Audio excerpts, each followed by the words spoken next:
ஒரு பாத்திரத்தில் 2 கப் துவரம்பருப்பு எடுத்துக்கோங்க. அதை கழுவிட்டு அது முழுகிற அளவுக்கு தண்ணி ஊற்றிக்கோங்க. 1/2 ஸ்பூன் மஞ்சத்தூள், சீரகம் 1 ஸ்பூன் சேர்த்துக்கோங்க. நான் சின்ன ஸ்பூனாக யூஸ் பண்ணுறதுனால 4 ஸ்பூன் போடுறேன். உங்களுக்கு தேவையான அளவுக்கு நீங்கள் போட்டுக்கோங்க. பெரிய ஸ்பூன்னா 1 ஸ்பூன் போதும். 5 பல் பூண்டு சேர்த்துக்கோங்க. அரை ஸ்பூன் பெருங்காயத்தூள் சேர்த்துக்கோங்க. சேர்த்துட்டு 4 பழுத்த தக்காளி. இதுக்கு நான் புளி ஆட் பண்ண போகிறது கிடையாதுங்க. தக்காளி மட்டும்தான் புளிப்பை தரப்போகுது. அதனால் இந்த சாம்பாருக்கு தக்காளி நீங்கள் தேவையான அளவுக்கு நீங்கள் எவ்வளோ உங்களுக்கு தேவையோ அந்த அளவுக்கு ஆட் பண்ணிக்கோங்க. அப்புறம் 1 ஸ்பூன் எண்ணெய் போட்டு மூடி வச்சு 3 விசில் வந்தோடனே இறக்கிக்கிட்டு அதை நல்லா மசிச்சு விடுங்க.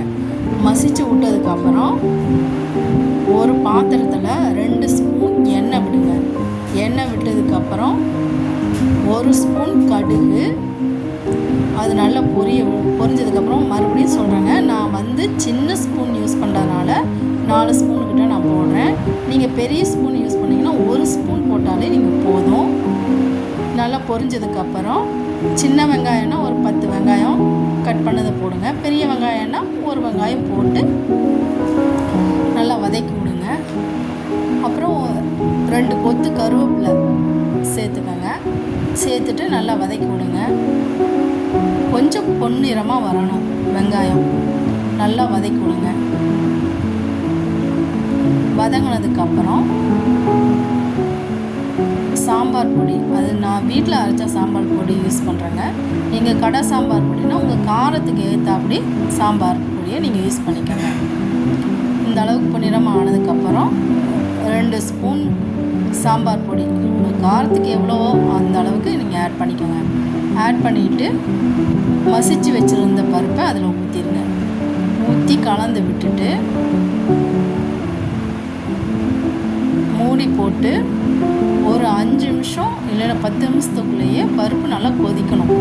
அவ்வளோதான். சாம்பார் பொடி வாசனை தீர அளவுக்கு கொதிச்சா போதும். 1/2 ஸ்பூன் உப்பு போட்டு மூடி வச்சுட்டு இந்த அளவுக்கு கொதிச்சதுக்கப்புறம் பாருங்கள், திக்காக இருக்கணும், ரொம்ப தண்ணியாக இருக்கக்கூடாது. ஏன்னா இதில் காய்கறி எதுவுமே நம்ம ஆட் பண்ணல. அதனால் அதுக்கப்புறம் தேவையான அளவு கொத்தமல்லி இலையை ஆட் பண்ணுங்கள். இது தோசை இட்லிக்கு மட்டும் இல்லை, தோசை சாப்பாட்டுக்கும் இது சரியான காம்பினேஷன்.